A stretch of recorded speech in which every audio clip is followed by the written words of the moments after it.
Probably the most important experience that Richard C. Longworth had to prepare him to write the book, Caught in the Middle, America's Heartland in the Age of Globalism, is that he is a Midwesterner, having grown up in Boone, Iowa. Between then and his present position as Senior Fellow at the Chicago Council on Global Affairs, Dick Longworth spent 20 years as a foreign correspondent for the Chicago Tribune and United Press International, part of that duty as the Tribune's chief European correspondent. He has reported from 75 countries on 5 continents. His work has earned him many titles. Like most journalists who've been involved in the news, he's been called a lot of things. Those that made it to the resume include Distinguished Visiting Scholar, Adjunct Professor of International Relations, and Nieman Fellow. He has won the Overseas Press Club Award twice and was a finalist 2 times for the Pulitzer Prize, in addition to having won every major national award for economic reporting. We are fortunate that he's been able to spend the day in the Sauk Valley to share his insights about his experiences and our community. Ladies and gentlemen, please welcome Richard C. Longworth. Thanks to all of you for coming out. I'm not surprised. We're Midwesterners. We're tough. It takes more than a couple inches of snow to slow us up. But I am really delighted to be here tonight to join in what I gather is a growing conversation about Dixon, Sterling, Rock Falls, Sauk Valley, and how you're coping with this new and upsetting force called globalization. I am really grateful to Sauk Valley Community College for your hospitality, and especially to the Sauk Valley media, not only for making the arrangements, but for buying so many copies of my books and lending them out to so many readers. Yeah, authors just love it when people buy their books, especially lots of books.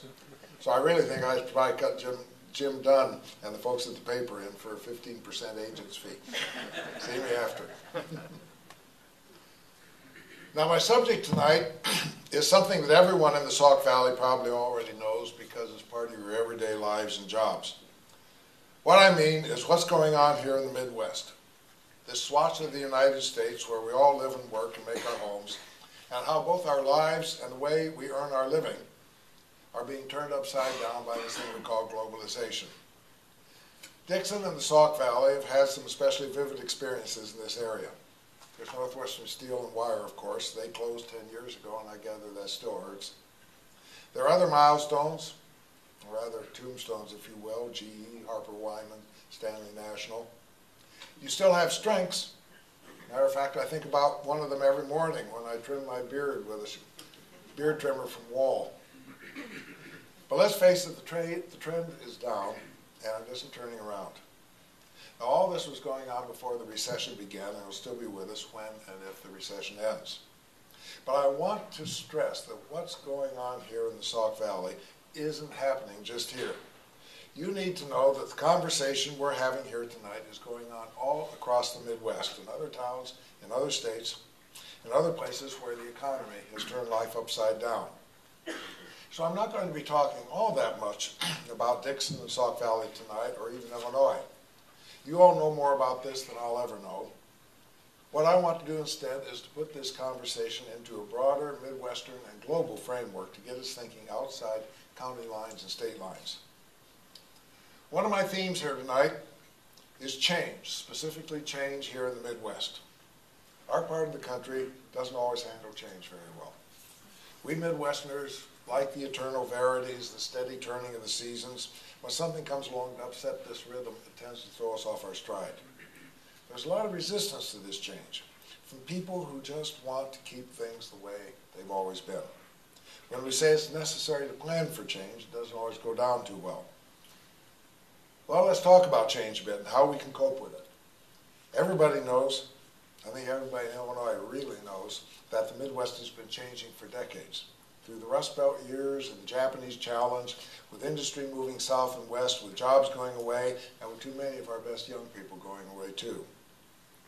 The problem is that this decline has been going on for so many years. It's such a long, slow, steady slide downhill that we could kid ourselves that it was all temporary, that the good old days would come back soon enough. But now, change is global and seems to be on steroids.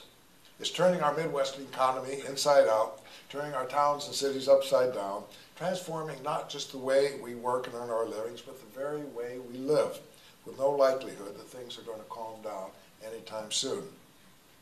But the downside of change is only part of the story. The upside is how we harness it.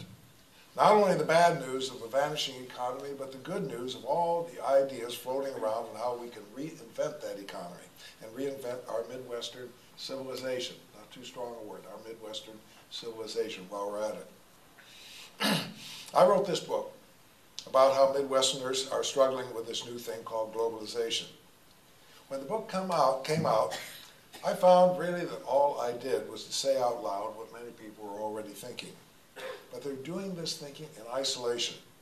In this new age, we need to think together, to cooperate across old political lines, to look beyond old rivalries, to find common cause in a regional answer to the challenges of globalization. This means looking beyond past glories and seeking new industries, new ways of earning your living.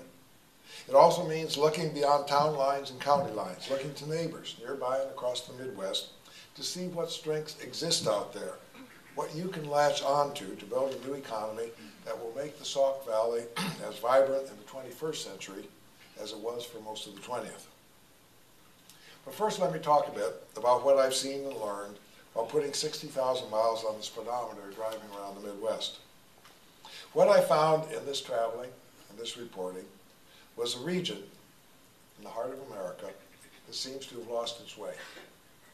Now, once upon a time, hard to imagine now, but once upon a time, about a century ago, we were the Silicon Valley of our time, the wellspring of all the good ideas and innovations that drove the American economy in the 19th and 20th centuries. One of those well springs was right here in John Deere's shop just up the river. But all those backyard tinkerers, all those basement entrepreneurs, all those Fords and Kettering and Timkens, they too were all Midwesterners. And what they created made us rich. But that was in another era, the industrial age, the era of big industry and small farms, a self-contained time when what happened on the other side of the world didn't dictate the course of our lives. If you drive around the Midwest today, as I did, or if you live in the Midwest, as you all do, you know that we're rich no longer.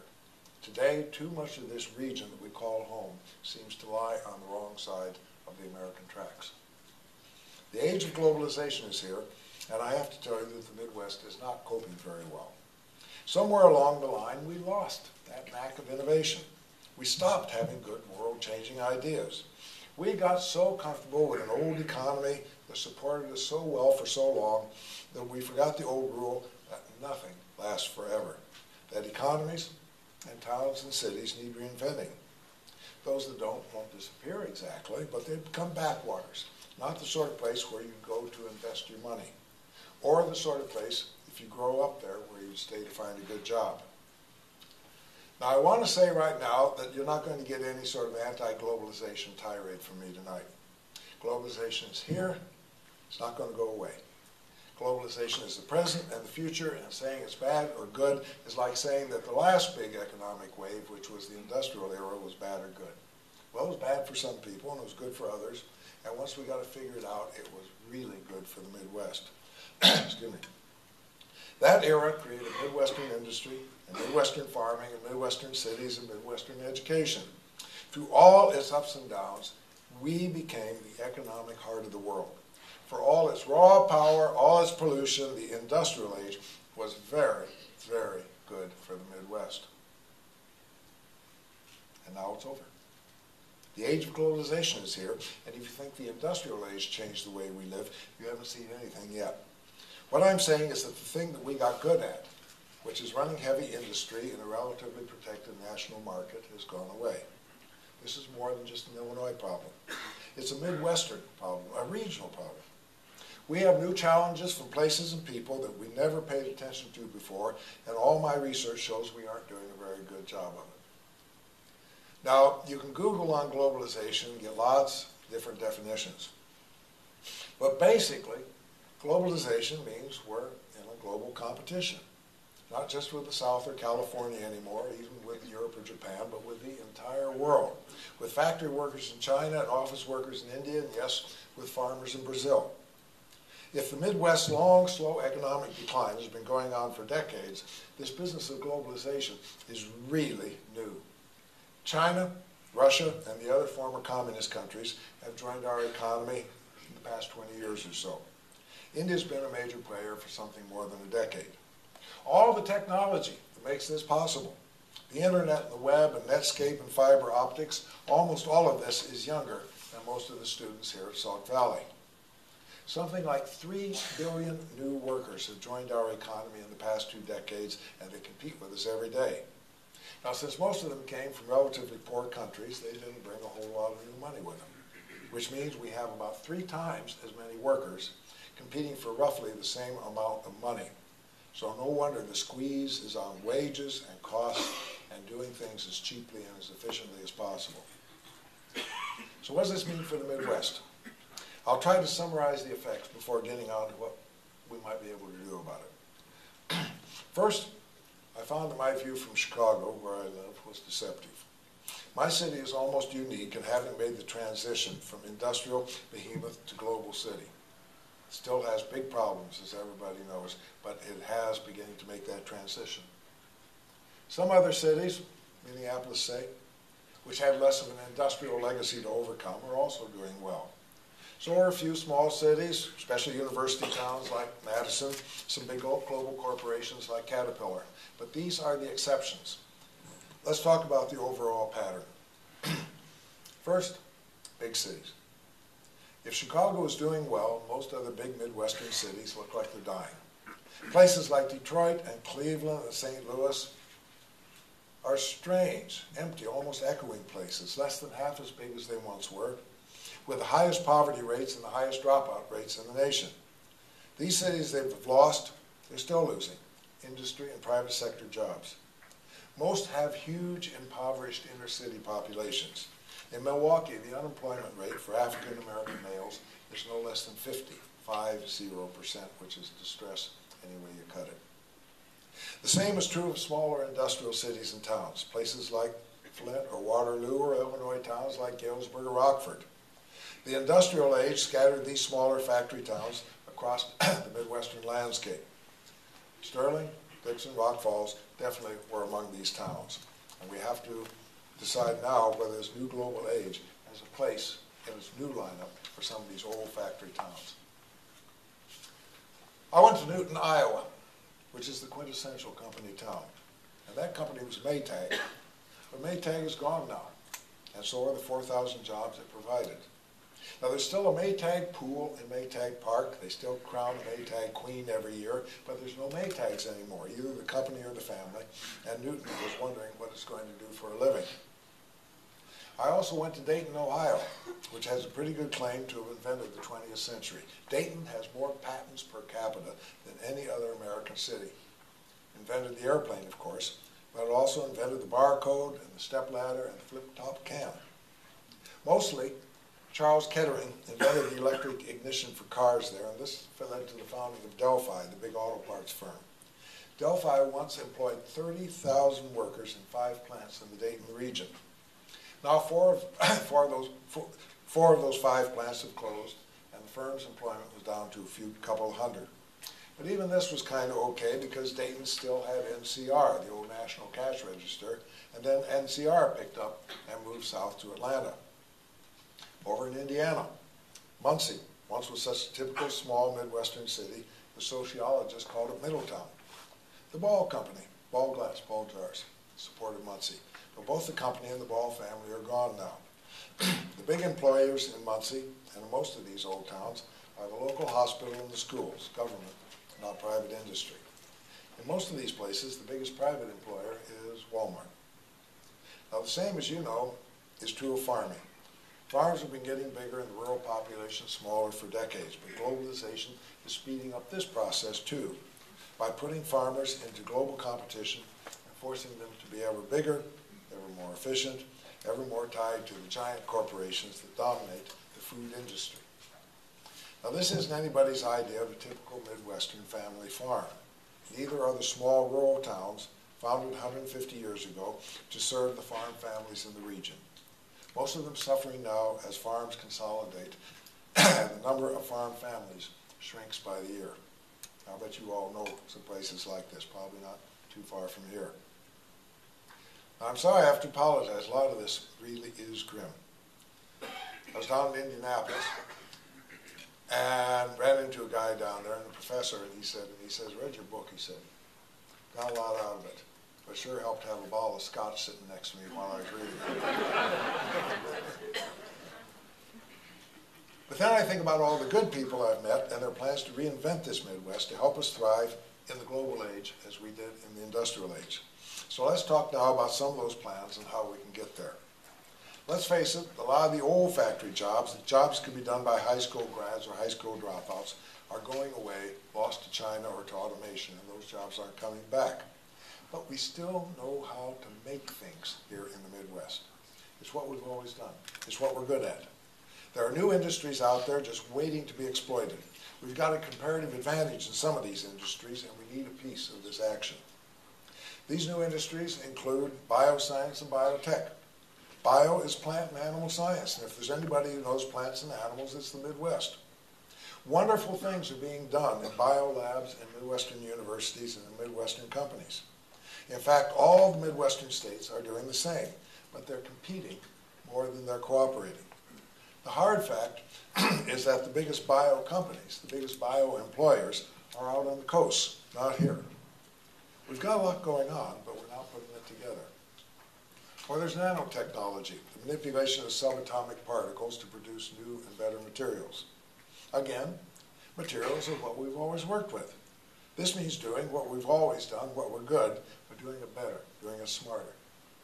Or there's green technology, which has gone in a very short time from being an obsession of the tree huggers to being a real force in the economy. This is renewable power derived from wind and sun and water, all of which we've got in abundance. Or there's water itself. 20 years from now, if you want to live or work or invest in a place with a reliable source of fresh water, it's right here in the Midwest. We've got the Great Lakes, and we've got all those terrific rivers like the Rock, and it's time we made some use of this. All of this builds on what we know. More to the point, some of it is already happening. You've seen the wind farms sprouting from real farms. In Newton, Iowa, that Maytag town, they've landed a wind turbine plant that is occupying part of the old Maytag factory. Over in Milwaukee, they're setting up a freshwater institute, sort of a Midwestern version of Scripps Oceanic, to promote industries that need or use fresh water. So it's not exactly a lost cause. But there are some big things we have to do to prepare for all this to make it happen. The first, as you all know, as everybody here at Sauk Valley Community College knows, is education. We're going to need college grads to invent and run this economy, and we're going to need smart, skilled people to work in it. People with at least 2 years of post-secondary education, people who know math and science and have the reading and writing skills to communicate this knowledge. This means maximum support for big research universities like Illinois, a crucial role for small or more specialized colleges and universities, and a big place at the table for 2-year or community colleges like Sauk Valley. Now, not every kid has to get a 4-year degree, but in this new economy, folks with only a high school diploma need not apply.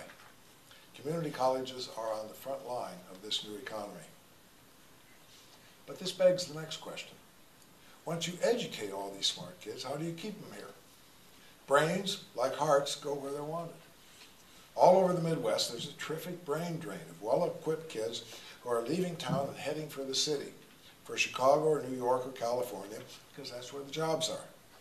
What this means is that we are educating wonderful young people who then put their education to use somewhere else. Put it another way, your schools are really contributing to economic development, but not here. This is the big issue, jobs. Our kids will only stay in the Midwest, and other people's kids will only come here if there are jobs to let them use their brains and their training. But how do we get these jobs? How do we make them grow? It's easy to say we have to go after the 21st century jobs in bio and nano and energy, but actually getting them is something else. There's a lot of talk about this, and you've heard most of it, so let me focus on just 2 areas, which are innovation and regionalism. First, innovation. The Midwest, as I mentioned, was built by innovation, by pioneers like John Deere, and it's going to be revived by innovation. Right now, almost every town and city in the Midwest, not to mention every state, is out there trying to recruit industry, trying to throw money at established companies to get them to move in and bring a couple of hundred jobs with them. Sometimes this works, most of the time it doesn't. The alternative is to grow your own. Support innovation at home. Plant your economic seeds right here and help them grow into mighty trees. Innovation and entrepreneurialism are often lumped together, but there's a difference. Innovation means having a good idea. Entrepreneurialism means making that idea work. An entrepreneurial community is a place that can help that idea take root and grow into lots of jobs. For innovation, we need to encourage new ideas and unorthodox thinking in our high schools and at Sauk Valley to tap the good idea of kids who really want to stay here.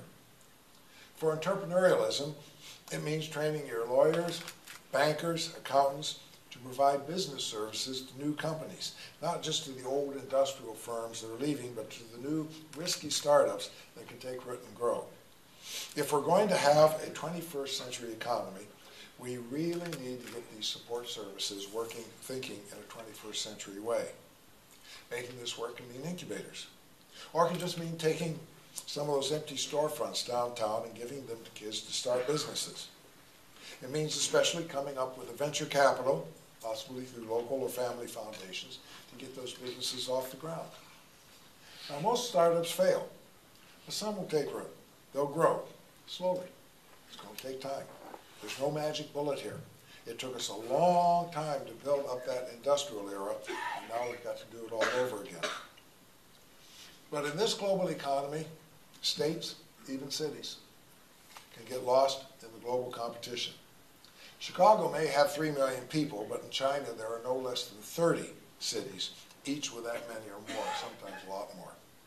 In this world, Chicago is too small to compete on its own. So, for that matter, is Illinois.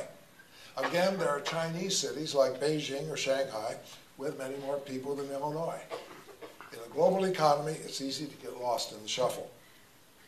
In short, it's time to go regional, to abandon some of our Midwestern independence and start using all our assets.